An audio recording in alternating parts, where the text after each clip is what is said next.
Welcome to HRIM 480. So far we have discussed job analysis and job description in order to identify knowledge, skills, abilities, and other characteristics needed for the job.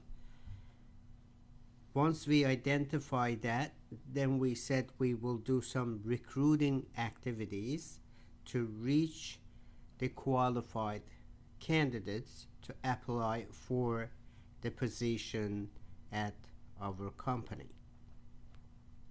Once we have the applicants and the pool of the applicants, then we need to do a pre-selection process during which we will be selecting the candidates that they are most qualified, or in other words, they call it a shortlist. To find the shortlist, we do some pre-selection activities, which we said that could be review of the resume application, short telephone interviews, or some other written or oral tests, or could be also internet search to verify the best candidate and select the ones that they are most qualified and develop our short list. Once we had the short list, we said that we are going to do some selection activities.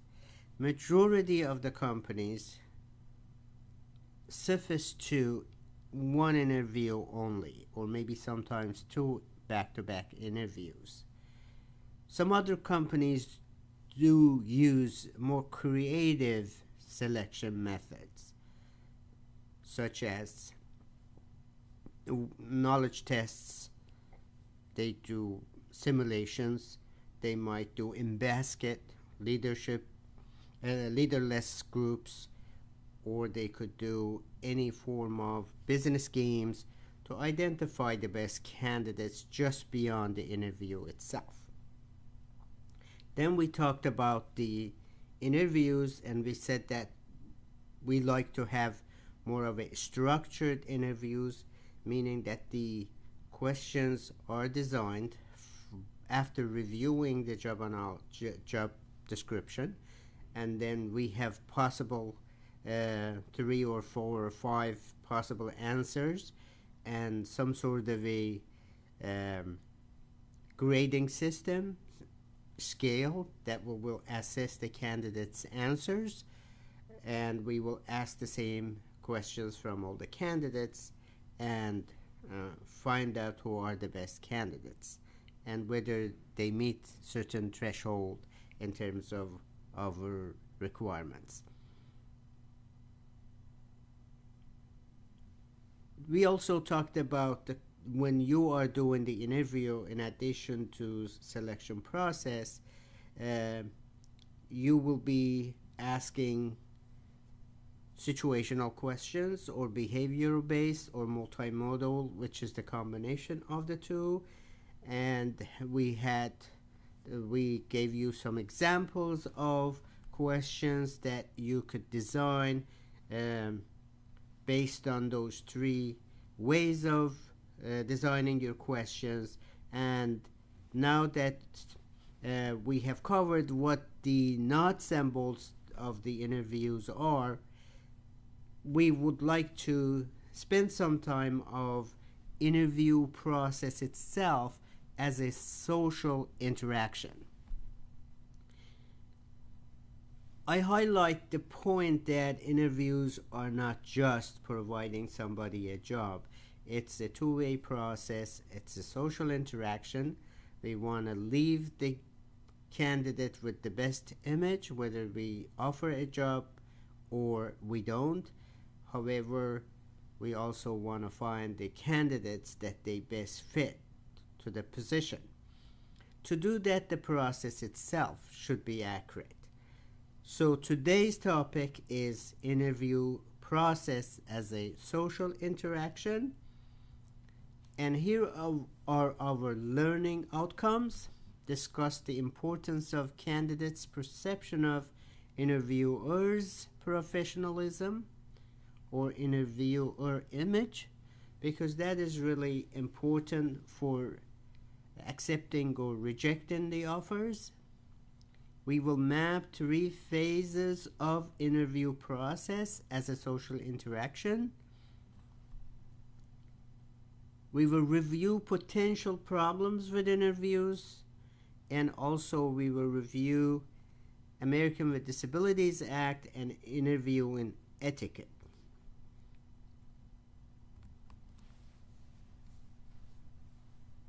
As I mentioned, image and the perception, candidates' perception of interviewers are significant for accepting an offer. Sometimes some candidates which didn't have a great experience with interviewer, most likely that will be the manager the candidate would work with, and if they are not impressed from the process and the experience that they have gone through, they might even decline the position. So as good managers, as companies with brand image, we like to have our interviewers have at least 3 important components of a good interviewer skills. First is interviewer communication style. It is really important that when you interview people, you do have eye contact, good listening skills, head nods, smiles, and being friendly, being sympathetic. All these things allow the candidate to feel comfortable that this is the person that I can work with. We will cover many of these skills later in your interpersonal skills project or tips project. However, for now, just think about those fundamental communication styles that you have probably studied in many other courses too, are very important in this process. Competency, knowledge of handling the interview itself. How should the session be conducted is significant too, because if that doesn't go well, the candidate wouldn't feel good, you would not feel good. So it's better just to have competency and understanding the steps necessary for doing an interview. And finally, being informative. As an interviewer, you need to know the position and the company as much as you can. Of course, some of the issues are going to be done through the human resources. However, you need to know the fundamentals of the company, which there will be questions about that. Questions the candidate might ask through the interview process. So we need to be not only knowledgeable, but also willing to share information fully. So those 3 components at the get-go are important for your image and your company's branding. The social process of interview itself has 3 phases. 1 is preparations, 2 is face-to-face meeting, and 3rd is making final decisions or offers. Let's look at each one of these first. Preparations. You as managers and interviewers have to do the following things before conducting the meeting. Review the resume and applications and job descriptions also. Use job description, design interview questions, and also answers for those interview questions that you will be asking, and the rating system for those answers. You need to prepare to answer questions about company, benefits, career progression, training, and many other things that candidates are excited and interested to know. Some of these you need to refresh. Clear your calendar. You need to set a devoted time, 45 minutes, an hour, 30 minutes, sometimes 2-3 hours, whatever it is that you need to put aside. In that time, that's the candidate's time, your time to spend with the candidate. That shouldn't be disrupted, and so forth. Make sure the environment is conducive. Again, if you don't have a proper environment in your establishment, say you are manager of a restaurant and there is no room to interview, don't interview in the restaurant. You are going to be interrupted. You're going to see people coming asking for questions and so on. Maybe you need to take the candidates for somewhere quiet. So whatever it takes, that you need to have an environment that's without disruption. Of course, other destructive things such as cell phones and stuff or answering phones are crucial that you need to avoid. So those are some of the things that an interviewer needs to do before even going through the face-to-face meeting. Face-to-face meeting generally, and these percentages are just a rule of thumb, nothing concrete, depends on how comfortable you are. But generally there's 4 phases. One is the opening session, which takes about 5% of the time, and then information gathering, which is 80% of the time. Here is your chance to get to ask all kinds of questions from the candidate to fully understand, or all your prepared questions to fully understand the candidate. And third part is providing and sharing information for the candidates if they have any questions. And finally, your closing session. So let's just look at each one of these 4 phases. Opening starts normally with an ice break. There's many examples for ice breaks that you can come up with. Most people ask, first would offer them tea, coffee, water, whatever that you have, and also certain simple questions. How was your day? How was your travel, etc.? Or sometimes you might be even to test the candidate a little bit to see how alert they are about the news of the days, events that are happening, could be sports events, could be anything, so to get the candidate comfortable. And if you know anything about the candidate's background from the resume, maybe ongoing news regarding the candidate's interests might be something that to start and put the candidate at ease.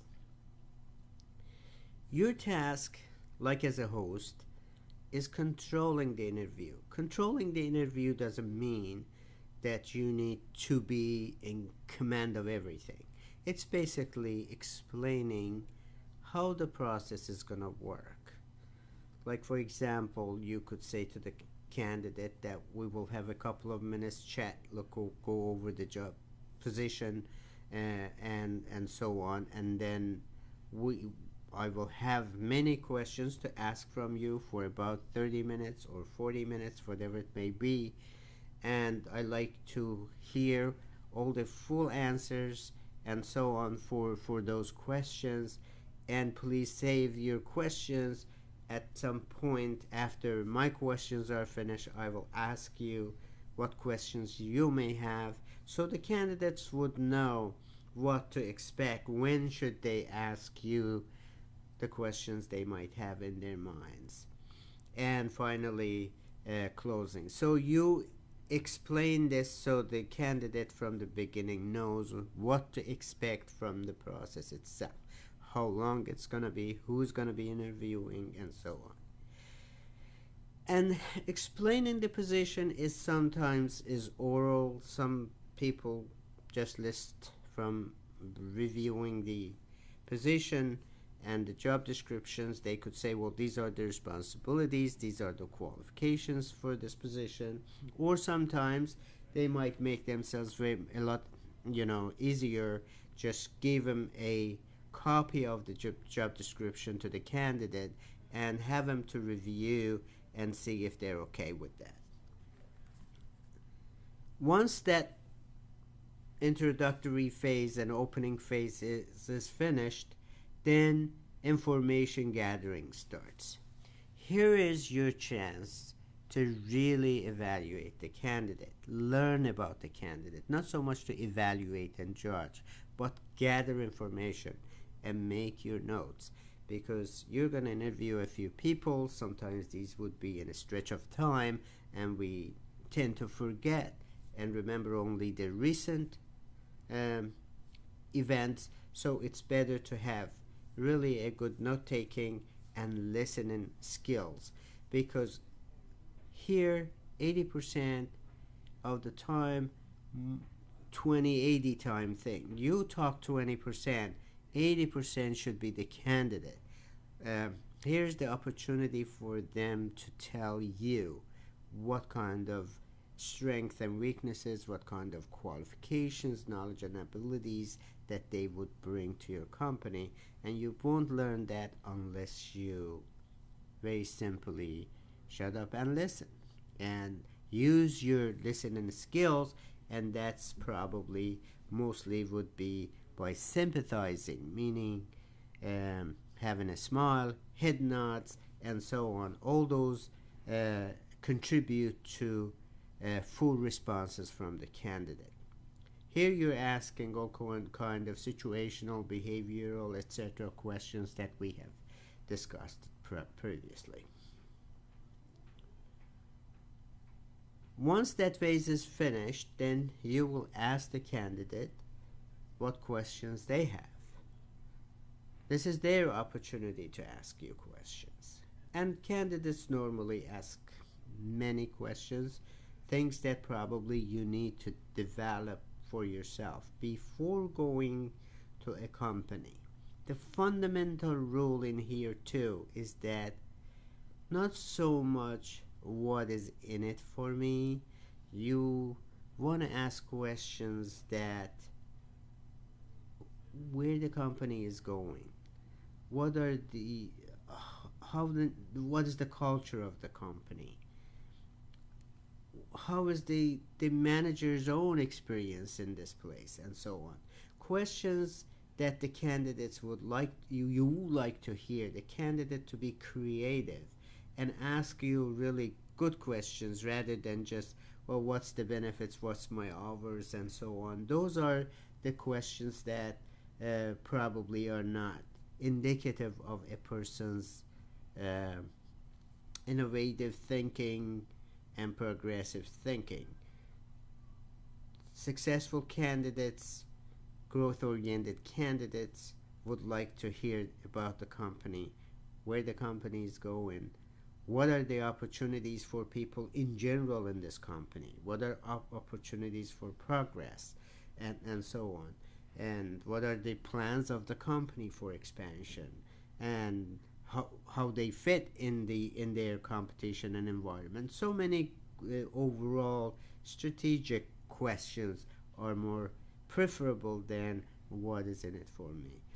Please, if you're going to go to interview, develop some good questions, and if you're going to be interviewing others, which you will, and anticipate some good questions. Finally is the closing phase. In that, basically, you need to honestly and accurately inform the candidate what to expect next. If this is going to be an email response, then you got to tell them an email response. What is the deadline? How many weeks from now the candidate, or how many days from now the candidate would hear from you, and so on. What are the next steps? So all of that should be clearly communicated, and actually it would be a bad image that if you falsely promise something or promise something that you never follow. You have to respond to every candidate in a given period that you have announced here.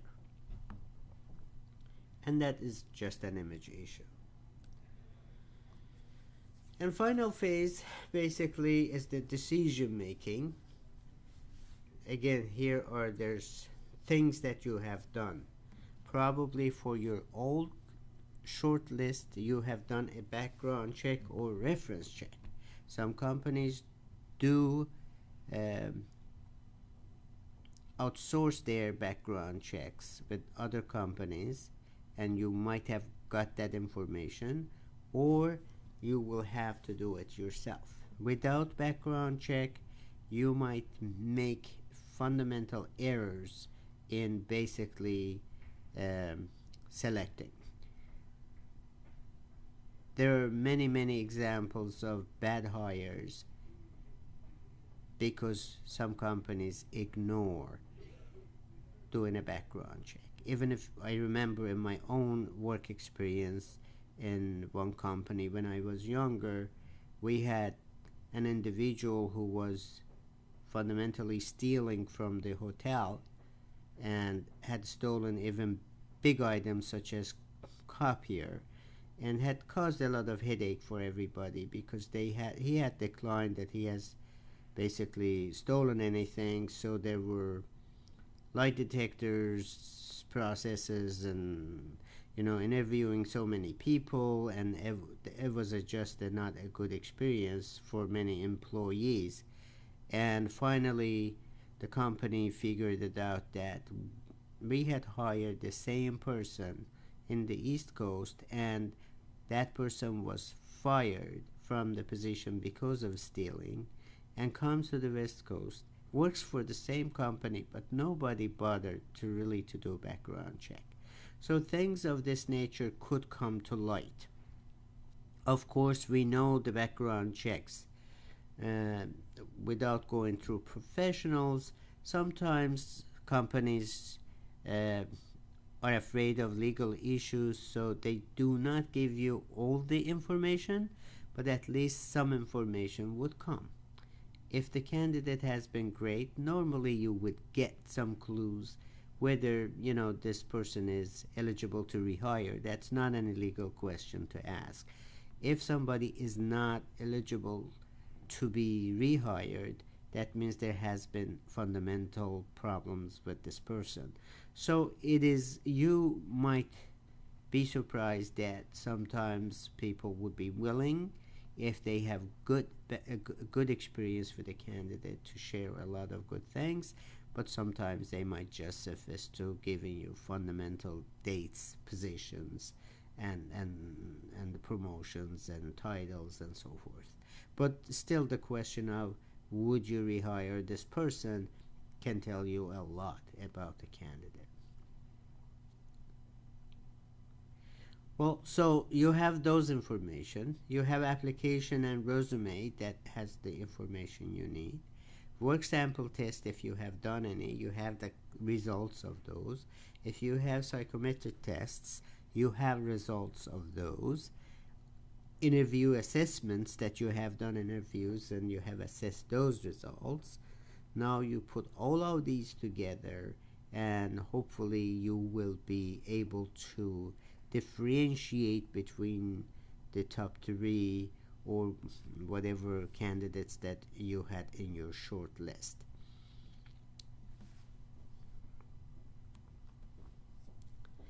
Here in the decision-making process, a lot of things can go wrong. We need to be a little bit aware of, first, of legal issues. We will discuss the legal issues in a couple of classes later on. But sometimes when you get to the short list, it's very difficult to know really who is better than the other if there are certain small differences among people. One person might have a little more experience and maybe a little less on the on one of the assessments and so on. So really people can be sometimes very close, sometimes very distinct. The problem legal issues comes when you have equally qualified candidates but consistently people with disabilities or different nationalities or protected groups from from different genders and so on are consistently discriminated. If that becomes an issue, then there will be sometime a lawsuit coming your way. The other thing is that you have hired less qualified individual versus the other ones that were more qualified, assuming that nobody would know. And most of the time people wouldn't know. Nobody's gonna file a lawsuit unless something happens, something goes wrong. The person calls, somebody answers, gives them a little more information than needed, or maybe somebody internally would tell that who they hired was really less qualified than you. An internal person might leak the information out. And in that way, if a candidate is more qualified than you have hired, a person that's less qualified versus person with some sort of a legal protection in terms of prohibited grouping, that basically you have discriminated based on either nationality, disability, and so forth, and that would become an issue. We need to be aware to be fair and square in that comparison process or making decision. Notes are important. You have to make your notes carefully because, first of all, we tend to remember the recent events and forget the older ones. So the information about the recent candidates are more clear in your head. The other thing is that if you're jotting down information about candidates, if you write things that has nothing to do with candidates' performance, knowledge, skills, and abilities, and tend to be sometimes discriminatory, then that might be an issue. There are a lot of examples, maybe we will cover later. Let's say you have two candidates, and this is a real case. The candidate comes in for interview and had worn jeans for the interview, and the interviewer writes down wasn't professionally dressed, had jeans for the interview. Then they had found out through the complaint and EEOC that the person had never taken any notes about some other people who had worn designer jeans. So if jeans are gonna disqualify somebody and you're gonna write a note about that, you gotta write about every candidate, and you have to look. One can wear designer jean and be fine, and the other person who cannot afford to have a designer jean but is not going to be qualified. So those kind of notes can come and haunt you. You need to make sure that you write anything related to knowledge, skills, and abilities and characteristics of the individual as objectively as possible, nothing subjective. Judging harsh versus judging too soft. Again, some people you can never satisfy, and then if you are very harsh in judging your candidates, you probably will not find people to work for you, because sometimes the pool are not just available in your area, a good pool of candidates. It's good to be careful that you get the people that they're qualified versus just unqualified applicants. But if you are judging too harsh, that in a way that you will never find anybody to work for you, that's not the best way to go, because it will backfire. Judging too soft, again, is the other side of the coin, that you'll accept whoever comes, and if they don't or they're not qualified, they don't fulfill the requirements of the position, then you take them in anyways. So that's not a good thing to do either. So don't judge too harsh, don't judge too soft, but be fair. Regardless, whatever you do, there's always potential problems with interviews. Many people even say that interviews are just too subjective, too many biases it gets into the interview, so why to do it anyways? And let's just go with the simulation type things, sample based, knowledge based, and so on. You want to find out the candidate has the abilities and the knowledge and skills to do the job. So most people say just do that rather than having an interview, but regardless, it's a necessary evil. Almost everyone has interview in their selection process.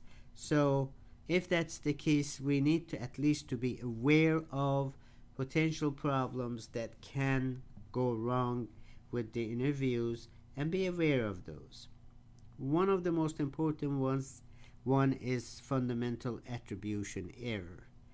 This basically is a psychological, there's a lot of studies on this, that basically sometimes we attribute someone's behavior more overly or overemphasize the causes of one's behavior and attribute that to person's personality, which sometimes we think that personality is basically stable and it's not going to change, versus situation itself.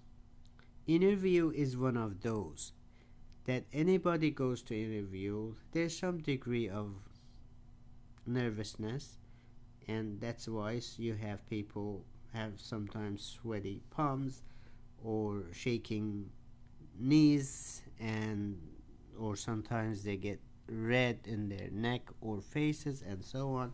These things happens, and it's easy to overemphasize and say that this person is either nervous or shy or whatever the causes that you attribute to a person's personality.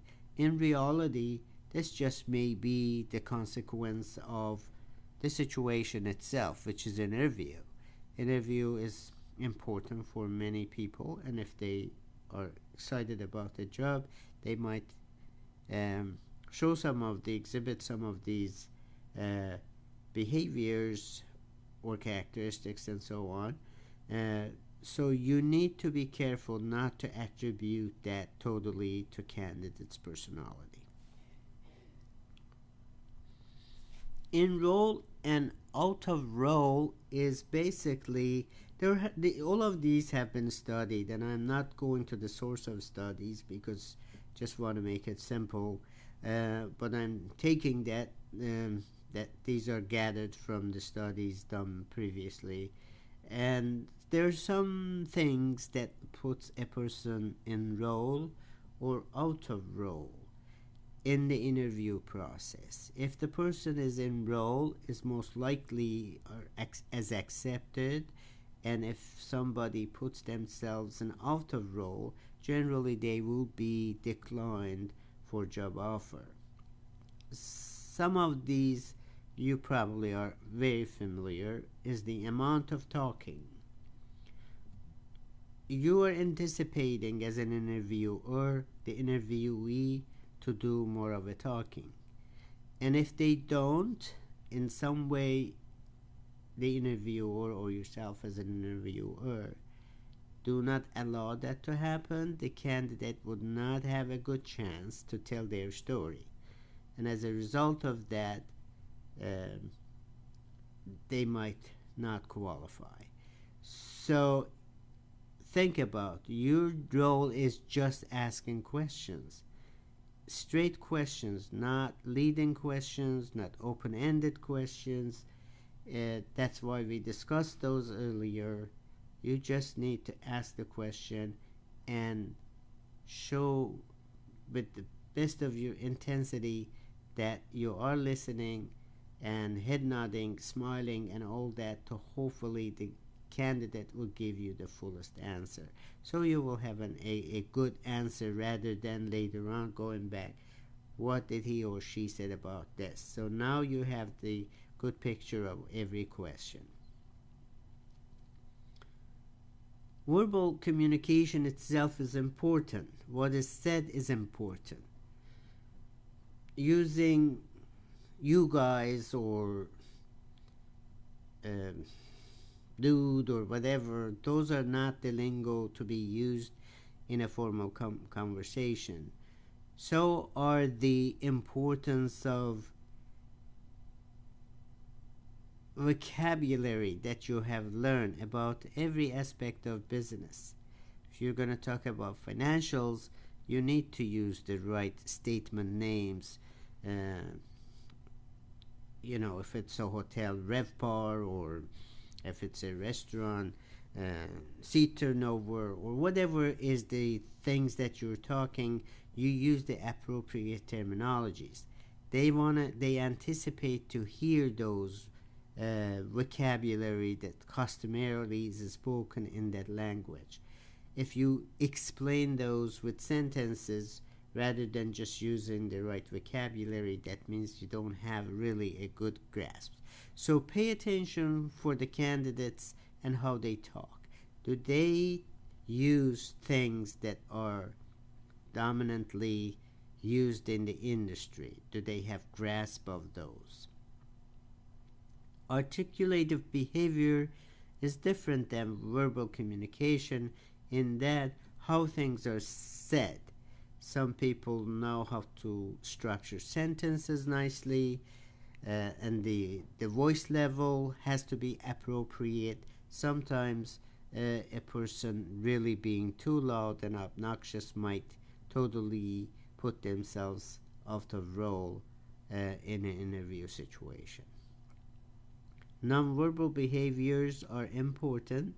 As we said, eye contacts, smiles, handshakes. Sometimes you anticipate to have a firm handshake, and being tense in a sense that if somebody is too tense, could be again fundamental attribution error. Need to consider that. But also on the other extreme, somebody totally careless. So you need to have a firm, professional appearance, but be aware of those fundamental errors. Facial expressions are important, hand movements. Some cultures you have to be aware that they have too much of a hand movements versus other cultures.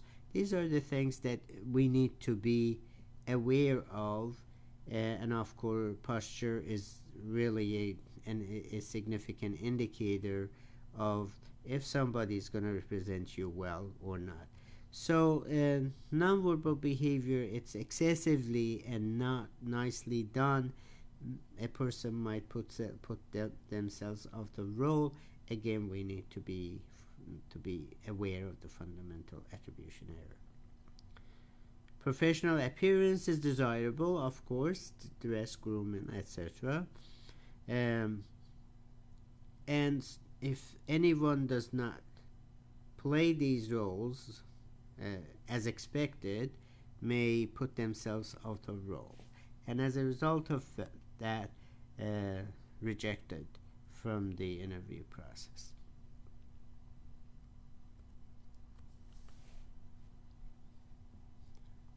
The most other common errors about interviews are things that we totally need to be aware of.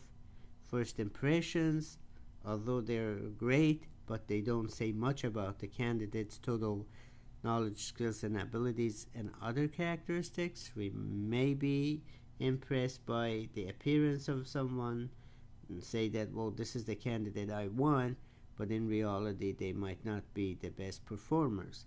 So we need to make sure that first impressions are good, but they are not solely indicative of a person's qualifications for the position. Similarity error, we do have this naturally as human beings. We are comfortable with people that more similar with us or to us. That could be anything. If somebody is from a school that you have graduated from, or from somebody is from the same state, same city, might become very similar to you. Or sometimes you have similar interests. If you know from a candidate that has, interest in computer games, and you have the same thing, and that becomes some point of discussion at some point, and you say you're comfortable with that, or maybe you both follow golf or whatever it may be. So similarity error happens. We need to make sure that we separate that from what the qualifications of the jobs are. Contrast error is comparing all the candidates to one another rather than comparing them to the job requirements. So it's, again, we're human beings. We have 3 candidates. We just visualize them to see which one is better than the other, how they did in an interview, and so on. But really, we need to do less of that, but make sure, think one by one. First candidate, for example, how qualified this person is to perform the position. Take the second one, how good that person is, and the third, and so on. So really you say who stands up in their abilities and so on to perform the position. Halo effect is one important quality stands up. For example, if somebody is listed in the dean's list, a new graduate, that's a great thing to have, but that shouldn't solely qualify the person for the position. You still need to go beyond that and find out the specifics or specifications of that individual in terms of fitting to the position. Could be anything. Some chef might be written up in a newspaper and that stands up, this guy, or was in a TV show or whatever, but that person might have totally awkward and not productive abilities to run a kitchen, but since he or she has been in the TV, stands out of the crowd. So you need to make sure that we don't focus on one quality. And again, the other side of it is true too. Devil's horn effect is basically when one negative thing stands up about a person. So if somebody didn't have certain small portion of an experience, then that's in your mind, oh, this person cannot do this, or have not worked in a certain date, and so on. You need to go to look at overall picture of the person. Or a person maybe have been written up once. There are things in life that happens, and you just got to look at the totality of the person. Faulty listening is an error that we are going to have a full session on listening and skills. There are 14 characteristics for effective listening, which starts from intensity, meaning that you must be motivated to listen. And this should be always in your mind, that when people in the interview talk with you, you pay total attention to the person. As soon as your attention goes away, then the communication falls apart.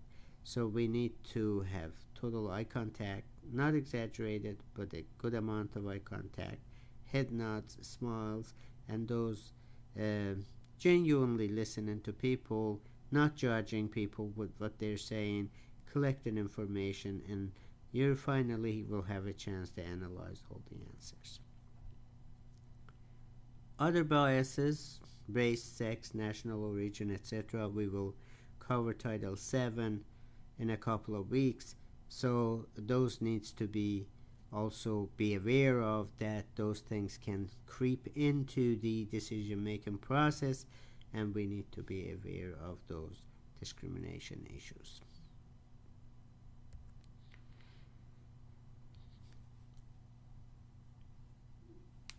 One of the other things sometimes happen is that you're anticipating and sitting in your office and you're waiting for a candidate to walk in.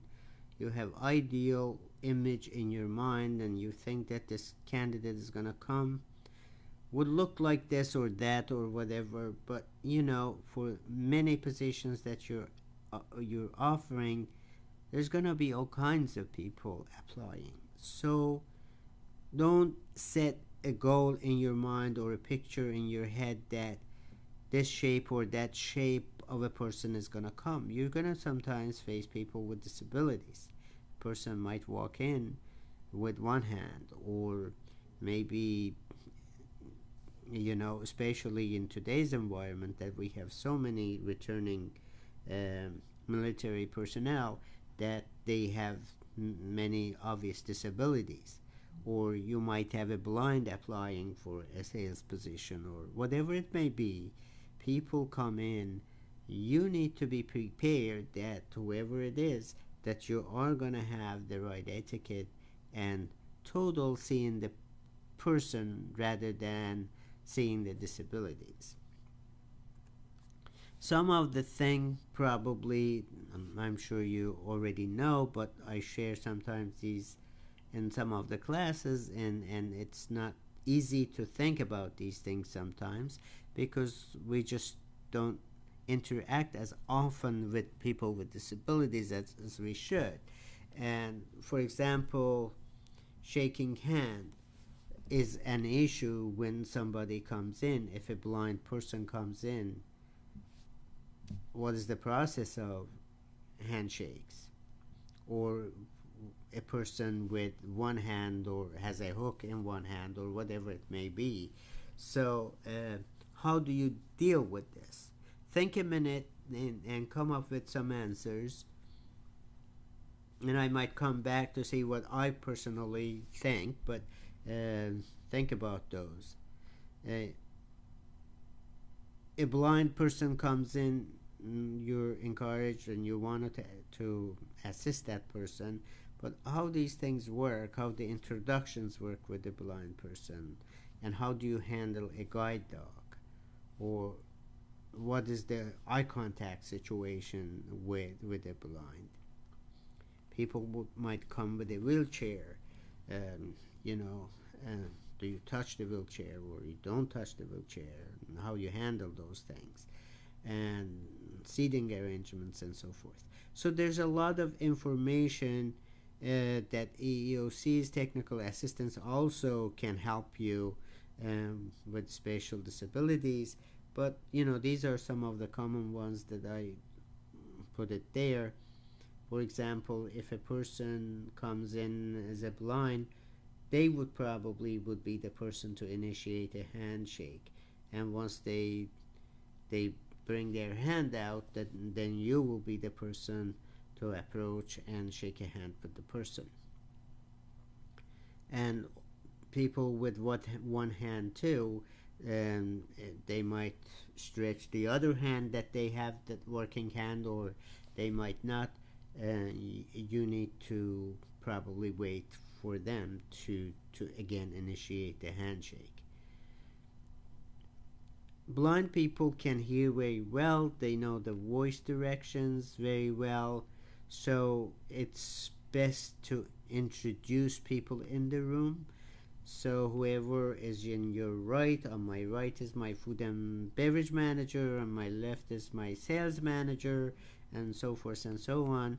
And so that way they would know, or the candidate would know who's sitting where, and to anticipate questions and answers and so forth. Guide dogs are in work. They are not to be touched. They're not to be explored what kind of dogs they are and so forth. The blind persons with the dogs, they know where to put them, and the dogs know how to behave, so I wouldn't be concerned with the dogs. It's not something to discuss unless they want to bring something up, but they won't. So eye contact is really important with the blind people know where where you're looking, and are you paying total attention to the person, or you're doing other things and talking to them. So it's very important that you have total, again, intensity in listening, eye contact, and so forth. We do not touch people's wheelchairs unless they ask you to do anything with them. And seating arrangements, you need to be with everybody eye to eye level as much as possible, so there's a good warm conversation. Those are some of the things that probably you need to consider in terms of dealing with people with disabilities.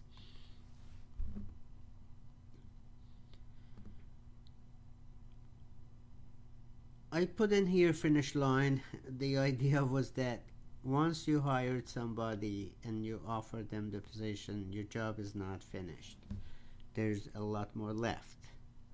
And that the rest of the class would deal with those issues of orientation, socialization, training, performance appraisals, etc. So you're really onboarding an individual within the company, and it's a lot of work.